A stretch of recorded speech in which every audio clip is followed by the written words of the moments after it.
जय माँ जर्निंग शारदां देवीं रामकृष्ण जगद्गुरुं पादपद्मे तयि सिक्तम प्रणमामि मुहुर्मुहुः।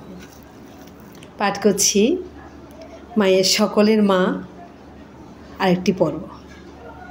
1912 খ্রিস্টাব্দে বেলুড় মঠে দুর্গাপূজার পর মা আত্মীয় স্বজন সাধু ও গৃহস্থ ভক্ত পরিবৃত হইয়া কাশী যান।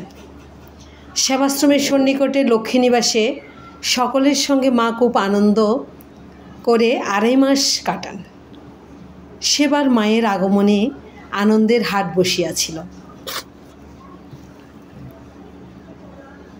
স্বামী ব্রহ্মানন্দ শারদানন্দ প্রভৃতি সেবাশ্রমে আসিয়া উঠিলেন।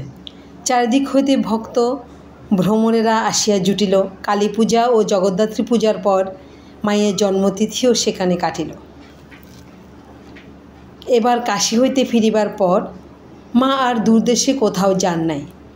কখনো জয়রামবাটিতে, কখনো কলকাতায় থাকিয়া ঠাকুরের সেবা পূজা করিতেন ও ভক্ত ছেলে মেয়েদের অভয় আশ্রয় দিয়া নতুন জীবনের অধিকারী করিতেন। ভাইদের সংসার পৃথক হইয়া গেলে জয়রামবাটিতে মায়ের থাকিবার অসুবিধা দেখিয়া স্বামী শারদানন্দ তাহার জন্য সেখানেও 4টি কুটির যুক্ত নতুন একটি বাসস্থান করিয়া দেন। মা দেশে যাইলে সঙ্গিনী ও সেবকগণ সহ সেখানেই থাকতেন। ম্যালেরিয়ায় ভুগিতে থাকিলে স্বামী শারদানন্দ তাহাকে কলিকাতায় লইয়া আসিলেন। উদ্বোধনের মন্দির শূন্য থাকিবে, মায়ের বাড়িতে মা নাই, ইহা কাহারও ভালো লাগিত না। 1918 সালে খ্রিস্টাব্দের জুলাই মাসে স্বামী প্রেমানন্দের দেহত্যাগ সংবাদে মা খুব বিচলিত হয়ে উঠিলেন। ডুকরিয়া কাঁদিতে কাঁদিতে ঠাকুর ঘরে গেলেন ও উচ্চস্বরে বলিতে লাগিল, ঠাকুর ওকে নিলে? বাবুরাম মায়ের বড় আদরের জিনিস ছিলেন। শোকাবেগ কতঞ্চিত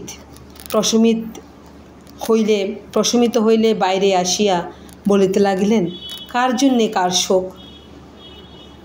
অমন সোনার মানুষ ঠাকুরই চলে গেলেন, নরেনও চলে গেল।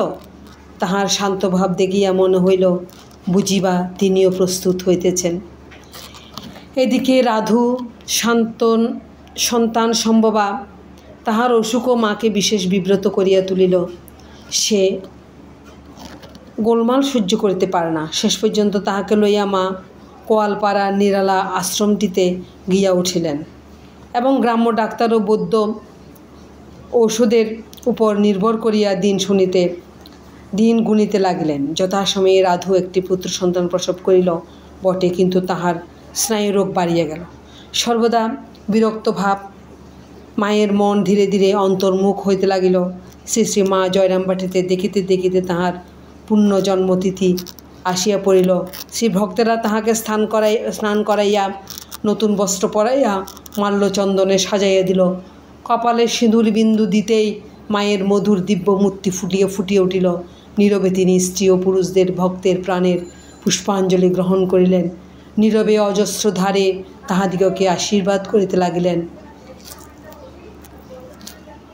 উজ্জ্বল আকাশের কোণে একখণ্ড ঘন কালো মেঘের মতো সেই দিনই মায়ের অল্প জ্বর দেখা দিল। 2 দিন অন্তর জ্বর আসে, আবার তাহার প্রকোপ বাড়িতে থাকে। সে অবস্থাতেও মা দীক্ষার্থী ভক্তদের বিমুখ করিতে পারিতেন না। দীক্ষার্থী কেহ আসিলে সেবকেরা মাকে জানাইত না। মাও তাদের লুকাইয়া এক সময় সেই দূরদেশাগত সন্তানটিকে দীক্ষা দিয়া তাহার মাতৃনাম সার্থক করিতেন। কখনো কখনো জ্বর ছাড়িতেই অন্নপত্য পাইবার পূর্বেই মা এইরূপে আগত ভক্তদের কৃপা করিয়াছেন। স্বামী শারদানন্দ মাকে কলকাতায় আনিবার জন্য ব্যস্ত হইলেন। জয়রামবাটি ছাড়িবার 2-1 দিন পূর্বে মা সিংহবাহিনীকে প্রণাম করিতে গেলেন, কিন্তু অত্যধিক দুর্বলতাবশত ওইটুকু যাতায়াতে তাহার পক্ষে দুর্বিষহ হল।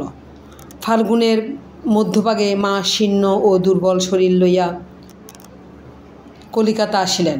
কবিরাজি চিকিৎসায় জ্বর কিছুদিন বন্ধ থাকে, কিন্তু মা তিক্ত পাচন খাইতে চাইতেন না বলিয়া ডাক্তারি চিকিৎসা শুরু হয়। ডাক্তাররা বলিলেন, কালাজ্বর, জীবনের আশা খুব কম। রোগ দিন দিন বাড়িয়া চলিল। যত জ্বর বাড়ে ততই তার হুঁশ থাকে না, গায়ে অসহ্য জ্বালা, কিন্তু জ্বর যখন থাকে না তখন মা প্রত্যেকের খবর লন। দেশে বৃষ্টি হইয়াছে কিনা তাহাও জিজ্ঞাসা করিতে ভুলিতেন। সেবক ও সেবিকারা প্রাণপণে মায়ের সেবা করিতেছে, কিন্তু একটু বেশিক্ষণ বাতাস করিলেই মা বলিতেছেন, এবার পাখাটা রাখো, তোমার হাত ব্যথা করছে, তাই ভেবে আমার ঘুম আসছে না। নিবেদিতা স্কুলের মেয়েরা পালা করিয়া সর্বদা মায়ের পরিচর্যা করিতে লাগিল। এই সময়েই মা রাধুর মায়াও ছিন্ন করিয়া ফেলিলেন। বলিতেন, ঠাকুর যখন নিয়ে যাবেন যাব। ক্রমে রক্তহীনতায় শোথ দেখা দিল। মা উত্থান শরীর শক্তির রহিত হইলেন। মায়ের সহিত আসন্ন বিচ্ছেদ অনুভব করিয়া একটি ভক্ত মেয়ে সজল নেত্রে বলিল, মা, আমাদের কি হবে? চিরকরুণাময়ী অভয় দিয়া বলিতেছেন, ভয় কি? থামিয়া থামিয়া ক্ষীণকণ্ঠে মা বলিতে লাগিলেন, তবে একটা কথা বলি, যদি শান্তি চাও মা, কারো দোষ দেখো না, দোষ দেখবে নিজের। জগৎকে আপনার করে নিতে শেখো, কেউ পর নয়। মা, জগৎ তোমার। ইহাই তাহার শেষ উপদেশ। এই শেষ বাণীর মধ্যে শ্রী শ্রী মায়ের সমগ্র জীবন ও সাধনা যেন মূর্ত হইয়া রহিয়াছে। সত্যই তিনি ছিলেন অদর্শিনী, ক্ষমারূপা তপস্বিনী।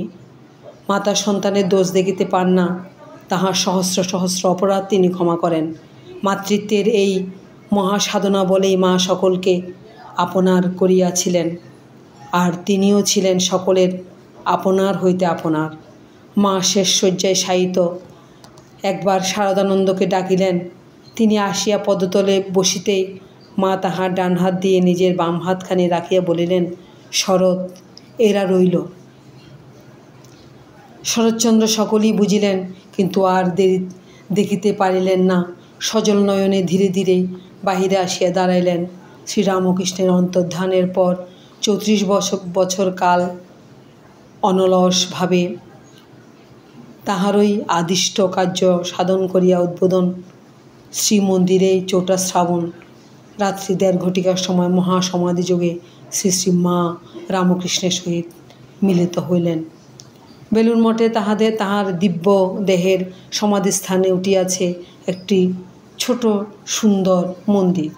গঙ্গা তীরে সেই মন্দিরে শ্রী শ্রী মা কোল পাতিয়া বসিয়া আছেন, তাহার দেশ দেশান্তরের যুগ যুগান্তরের সন্তানদের পথ চাহিয়া। শতবর্ষ অতীত হইয়া গিয়াছে। মা এ ধরাধামে আসিয়াছিলেন। তাহার দেহ বিসর্জনের পরও কত বৎসর কাটিয়া গিয়াছে। কালস্রোতে কত তরঙ্গ আসিয়া চলিয়া যায়। পৃথিবীর কত ভাঙন গড়ন হইয়া গেল, কত জাতির উত্থান, কত জাতির পতন হইল। এই ভারতেই কিনা পরিবর্তন ঘটিয়া গেল, কিন্তু মনে হয় যে যুগান্তর আসিতেছে, তাহার তুলনায় এই সকলেই বাল্যলীলাবৎ। মাতৃভাবের প্রকাশ ও প্রতিষ্ঠার জন্য শ্রীরামকৃষ্ণ শ্রী শ্রী সারদা দেবীকে রাখিয়া গিয়াছিলেন। উহার পূর্ণ বিকাশে হিংসা, দেশ ও দ্বন্দ্ব চিরদিনের মতো বিদূরিত হইয়া শান্তি প্রেম পৃথিবীর সকল দেশে ছড়াইয়া পড়ুক। মাতৃভাবের স্নেহাঞ্চলে মানবের ভাতৃভাব প্রতিষ্ঠিত হোক। শতবর্ষ জয়ন্তী উপলক্ষে শ্রী শ্রী মায়ের কাছে ইহাই আমাদের আকুল প্রার্থনা। জয় মা, জয় মা, জয় মা।